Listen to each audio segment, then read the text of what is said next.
Et salut les tennis et bienvenue dans cette nouvelle vidéo. Aujourd'hui, on va voir comment gagner au tennis. Juste avant, je vous rappelle que si les vidéos vous plaisent, s'il vous plaît, cliquez sur j'aime, cliquez sur la cloche pour ne louper aucune des prochaines vidéos et bien sûr, voilà, abonnez-vous.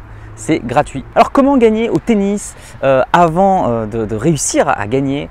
Je rappelle deux principes fondamentaux. Première chose, il faut faire des matchs. Il y en a trop souvent des personnes qui me disent Maurice, j'ai fait un match, j'ai perdu, j'arrête. C'est pas sur un match que ça se joue, hein, d'accord? La victoire, la défaite, ça se joue sur beaucoup de matchs. Et quand on fait beaucoup de matchs avec le volume, il y a des victoires, il y a des défaites, quoi qu'il arrive. Donc avant de me dire, moi c'est pas trop pour moi la victoire, faites beaucoup de matchs, c'est vraiment la base. Ensuite, le deuxième prérequis, c'est quand on fait de la compétition, il faut accepter les règles et les règles sont, il y a un vainqueur, un perdant. Je ne suis pas forcément fan de ça, moi je préférais qu'il n'y ait que des vainqueurs, mais voilà, c'est le principe même de la compétition. Une chance sur deux, 50-50. Donc acceptez les règles, acceptez de perdre pour pouvoir gagner. Et à l'inverse, accepter de gagner, hein, bien sûr, on sait, il y a la peur de gagner, il faut accepter les deux. Ok, les prérequis sont lancés, maintenant, comment faire pour gagner? Alors déjà, il faut augmenter son niveau de jeu, certes, mais il faut surtout être plus fort que l'adversaire. Le tennis, c'est un duel par rapport à l'autre. Il n'y a pas que ses propres compétences. Donc le premier conseil que je peux vous donner, c'est commencer par entretenir vos points forts. Le problème des joueurs, c'est qu'en général, on se concentre sur le point faible. Ah oui, mais moi j'ai un mauvais revers. Ah mais moi j'ai pas une bonne volée, j'ai pas un bon mental. Du coup, on s'entraîne à la volée, on s'entraîne sur le mental, mais finalement on se concentre sur le point faible et ça ne marche pas. Donc privilégiez les points forts. Ce sont le niveau de votre point fort qui peut vous amener en haut. Dans un match, imaginons, je caricature, vous avez un énorme coup droit, vous avez un revers inexistant. Si vous y arrivez à faire que des décalages coup droit et à ne faire que des coups droits, votre niveau de jeu ne sera pas le milieu.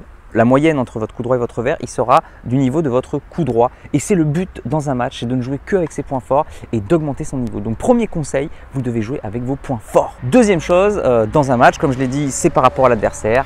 Si vos points forts ne suffisent pas à gagner, par exemple votre adversaire arrive à trouver votre point faible ou que votre point fort n'est pas suffisant parce que l'autre a un point fort encore plus fort que vous, dans ce cas-là, visez le point faible de l'adversaire, trouvez le point faible. Moi j'aime bien me comparer à Batman. En match, je suis un détective, j'analyse tout et j'arrive toujours à trouver le point faible de l'adversaire et c'est mon gros point fort. J'arrive toujours à jouer juste tactiquement et à faire mal à l'adversaire, j'arrive à le faire déjouer. Donc il n'y a pas que augmenter son niveau de jeu, il y a aussi faire déjouer l'adversaire, c'est mon deuxième conseil. Trouver le point faible adverse et appuyer dessus à fond. Donc parfait pour ces deux premiers conseils. Maintenant quand même effectivement pour gagner des matchs il va falloir augmenter votre niveau de jeu. Plus vous allez progresser, plus vous allez gagner de matchs par rapport à votre niveau actuel. Ce qui est sûr c'est que quand vous allez progresser vous allez jouer d'autres gens plus forts. Et finalement, votre ratio victoire-défaite va rester le même. Donc là, on parle de gagner par rapport à votre niveau initial. Comment augmenter son niveau initial? Comment gagner un match? On connaît tous le 4 quarts de la performance, j'adore cette image. Il existe plus de 4 paramètres, mais ce sont les 4 paramètres principaux, ce sont les 4 leviers principaux qui vont faire augmenter votre jeu. Quels sont-ils? Je vous rappelle, la technique, il faut progresser techniquement pour progresser. Tactiquement, on l'a dit, trouver le point faible adverse, jouer avec ses points forts, donc la tactique c'est fondamental. Votre physique, il y a des gens qui n'ont aucune technique mais qui arrivent à remettre toutes les balles, à ne jamais faire de fautes, qui sont monstres physiquement et qui arrivent à gagner des matchs grâce à ça. Donc ça fait partie de la performance. Et bien sûr, le mental, il y a des gens qui arrivent à se transcender en compétition, à jouer très bien les points importants, à augmenter leur niveau de jeu en points importants. Donc ce sont 4 paramètres essentiels pour réussir à gagner. Et je vais aller encore plus loin, je vais vous donner une tendance selon votre niveau à appuyer parce qu'on ne sait pas trop par où partir, ça se trouve il faut améliorer votre tactique et vous allez partir sur le mental, ainsi de suite. Donc grosso modo, je caricature parce que ça dépend de chaque personne, encore une fois, ça dépend de vos points forts, de vos points faibles, donc voilà, ça dépend de chaque personne. Grosso modo, si vous êtes 4e série, vous devez à fond bosser la technique.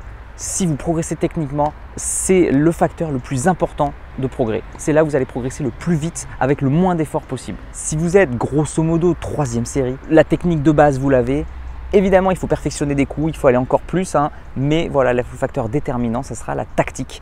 Je vois trop de 3e série qui font n'importe quoi tactiquement. Ils jouent tout long de ligne alors qu'ils devraient croiser, l'inverse, bref, qui montent à la volée quand il ne le faut pas, qui n'utilisent pas leur point fort, qui ne visent pas le point faible adverse, qui font briller l'adversaire, etc. Donc du coup, la tactique, c'est très important. Et encore plus, voilà, quand vous êtes voilà, maintenant vous savez jouer au tennis, vous avez des bons coups, maintenant c'est la tactique qui va faire la différence en match. Grosso modo, si vous êtes seconde série, vous avez une technique correcte, vous avez des schémas tactiques de base quand même assez corrects aussi. Vous pouvez bien sûr progresser dans les deux domaines, évidemment, mais le facteur déterminant, c'est votre physique.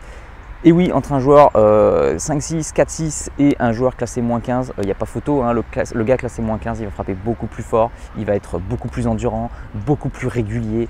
Du coup, c'est le physique, le facteur déterminant. Et puis bien sûr, quand on arrive au haut niveau, c'est le mental. C'est très classique, hein, c'est ce qu'on dit tout le temps. Hein, une fois que tout le monde est à le même niveau, bah, c'est le mental qui fait la différence. Alors dans le mental, moi j'entends, il y a beaucoup de choses, c'est un mot fourre-tout. Moi, je pense plutôt que c'est la capacité à être motivé, en continu, à trouver du plaisir. On sait que les qualités mentales de base, savoir se concentrer, etc., grosso modo, on les a apprises. Donc voilà, c'est la capacité à jouer longtemps, en tournoi, sans se blesser, à rester motivé, à rester frais, à avoir la niaque, etc. Ce mental est capital. Voilà, grosso modo, évidemment, selon votre niveau, tout peut progresser. Hein. Je sais que même les débutants, le mental est très important. Hein. Il y a des débutants qui craquent complètement dès qu'ils font un match. Ils n'arrivent pas du tout à gérer la pression. Il y en a, ils n'arrivent pas à gagner. Ils ont des balles de match, ils mènent. Donc évidemment, voilà, il n'y a pas que la technique. Hein. Le mental fait partie du truc. Il y a des gens, des footeux par exemple, je pense à eux, mais qui arrivent à gagner beaucoup grâce à leur physique alors qu'ils n'ont aucune technique.